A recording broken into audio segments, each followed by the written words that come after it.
हमारा देश भारी संकट में है। केवल संकट नहीं, महासंकट में फंस चुका है। अब तो दुनिया की जो सबसे ज़्यादा क्रेडिबल मानी जाती है, ब्लूमबर्ग इकोनॉमिक एस्टिमेट ने भी बता दिया है, उसके डेटा ने बता दिया है कि आरबीआई ने $12 बिलियन का रिजर्व्स बेच दिए हैं 22 मई 2026 तक। लेकिन आरबीआई ने इसका खंडन किया है और आरबीआई ने अप्रैल 24 तक का डेटा भी दे दिया है कि ऐसा कुछ शेयर्स बेचे ही नहीं है, हमने कुछ हमारे रिजर्व्स बेचे ही नहीं है, ये उसमें क्लियर दिख रहा है। लेकिन जो बीच के अंतराल वाला डेटा है वो क्यों नहीं शेयर किया?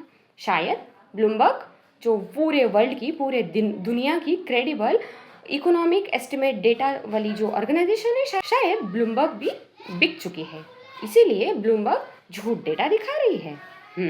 हो सकता है।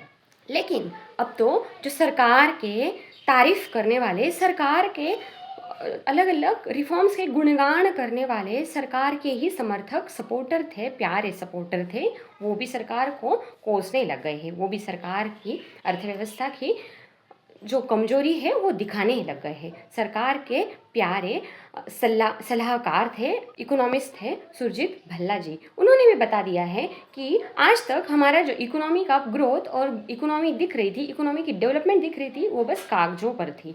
जो सरकार है ना, वो रिफॉर्म्स की बात करती है अलग अलग, वो सिर्फ कागजों पर बातें बनाती है, एक्चुअल में रिफॉर्म्स कुछ है ही नहीं। हमारी इकोनॉमी बहुत ही खतरनाक सिचुएशन में, डेंजरस ट्रैप में फंस चुकी है। अर्थव्यवस्था हमारी तेजी से गिर रही है, रैपिड डिप्रिसिएशन हो रहा है। इवन अरविंद सुब्रमण्यम सरकार के चीफ इकोनॉमिक एडवाइजर रह चुके हैं, उन्होंने भी बता दिया है कि हमारी जीडीपी की ग्रोथ, जो हमारी इकोनॉमी की ग्रोथ है जो दिखाई जाती है, वो 2 से लेके 2.5% तक झूठ दिखाई जाती है या ओवर एस्टिमेटेड दिखाई जाती है। एक्चुअल में अगर मान लो हमारी इकोनॉमी की ग्रोथ, जीडीपी की ग्रोथ 6% है, वो एक्चुअल में 4% ही है। अगर सरकार के सलाहकार या सरकार के ही जो सपोर्टर थे वो लोग भी बातें बताने लग गए हैं, इसका मतलब एक्चुअल में हमारी इकोनॉमी, देश की इकोनॉमी खतरे में चल रही है। डार्क रियलिटी तो यह है कि हमारी इकोनॉमी, हमारी अर्थव्यवस्था पाकिस्तान से भी पीछे चल रही है, बांग्लादेश से भी पीछे चल रही है। पिछले 1 महीने से भी कम समय में हमारी जो शेयर मार्केट है, स्टॉक मार्केट है, उसमें ताइवान और साउथ कोरिया ने भी हमें पछाड़ दिया है। हम अभी शेयर मार्केट में पहले जो 7वें नंबर पे थे, अभी 5वें पायदान पे आ चुके हैं, 2 पायदान पीछे हो गए हैं। 1 महीने से भी कम समय में हमारा शेयर मार्केट भी रैपिडली डिप्रिशिएट हो रहा है, उसमें भी गिरावट देखी जा रही है बहुत तेज़ी से। दुनिया से सबसे गंदे तरीके से, सबसे बुरी हालत हमारी शेयर मार्केट की भी हो गई है। हमारे देश के जो अलग अलग इकोनॉमिस्ट रह चुके हैं पास्ट में या करंट में भी है, ऐसे लोग और कॉरपोरेटर्स को भी अब कहना पड़ रहा है। फॉर एग्जांपल उदय कोटक जो कॉरपोरेट है, उन्होंने भी बता दिया है कि वो कॉरपोरेट्स को आह्वान करते हैं, रिक्वेस्ट करते हैं कि अभी आईपीएल ख़त्म हो चुकी है, अभी आईपीएल का छोड़ो और अपने भविष्य के निवेश का सोचो।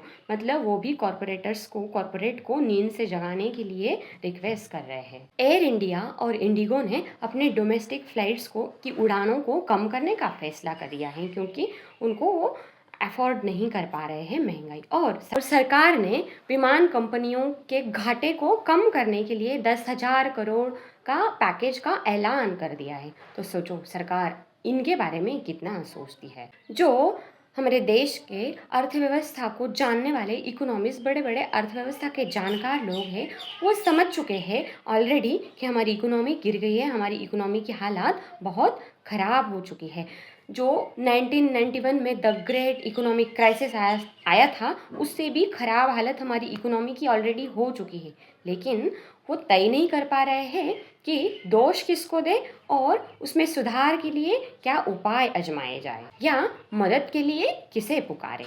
हर कोई किसी न किसी बहाने से, किसी न किसी अलग अलग तरीके से सरकार को बोल रहा है, सरकार को दिखा रहा है, आईना दिखाने का प्रयास कर रहा है कि जो सरकार अपनी आर्थिक इकोनॉमी की तरक्की के जो झूठे दावे करती थी वो सब झूठ था, साफ झूठ था।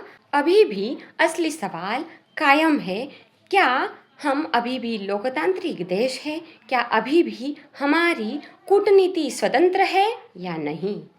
क्यों हम अमेरिका की सुनते हैं? अगर हमारी कूटनीति स्वतंत्र है तो हम अमेरिका की क्यों सुन रहे हैं?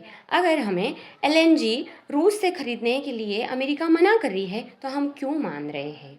हम क्यों रूस से एलएनजी नहीं खरीद रहे हैं? वो कंटिन्यू क्यों नहीं कर रहे? हमने ईरान से ऑयल खरीदना क्यों बंद कर दिया था? और इसके ऊपर सरकार के अलग अलग प्रवक्ता, नेता या जो फॉरेन मिनिस्टर है या हमारे पेट्रोलियम मिनिस्टर है, कॉमर्स मिनिस्टर है, अलग अलग मंत्री, नेता, ये सब बोल रहे हैं अभी भी कि हम अपनी सुविधा के हिसाब से अलग अलग कंट्री से खरीदते हैं, हम किसी के दबाव में नहीं हैं। अगर हम अपनी सुविधा के हिसाब से खरीदते हैं ऑयल, तो हम ईरान से क्यों नहीं ले रहे? वो तो अधिक सुविधाजनक है। ईरान से ऑयल खरीदने से ज़्यादा सुविधा क्या हो सकती है? वो हमें 20% कम दाम में दे रहे थे और 60 डेज का क्रेडिट लाइन में दे रहे थे और रुपयों में 50,000 करोड़ यूको बैंक में रखे थे। इससे ज़्यादा सुविधाजनक क्या हो सकता है? ईरान से तो तेल 4 दिन में आ जाता है जहाज़ से, और अभी हम वेनेजुएला से तेल खरीदने जा रहे हैं जहाँ से आने में हमें 67 दिन से भी 68 दिन से भी ज़्यादा का टाइम लगता है।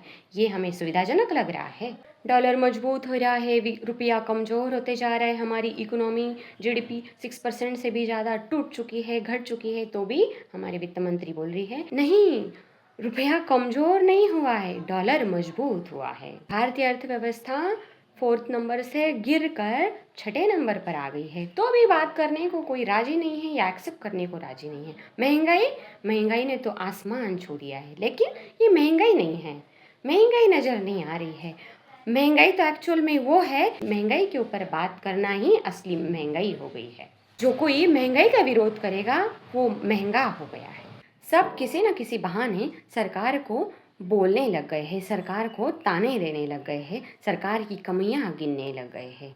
और जो सरकार अभी तक आर्थिक तरक्की के झूठे दावे करती थी वो सब झूठ है और उसे अभी ज़्यादा समय तक छुपाया नहीं जा सकता है। यही सबका कहना है। तो आपकी इसके ऊपर क्या राय है, प्लीज़ कमेंट सेक्शन में ज़रूर बताइए और इस वीडियो को ज़्यादा से ज़्यादा लोगों तक शेयर कीजिए, लाइक कीजिए और मेरे चैनल को ऐसी इन्फॉर्मेशन के लिए सब्सक्राइब कीजिए।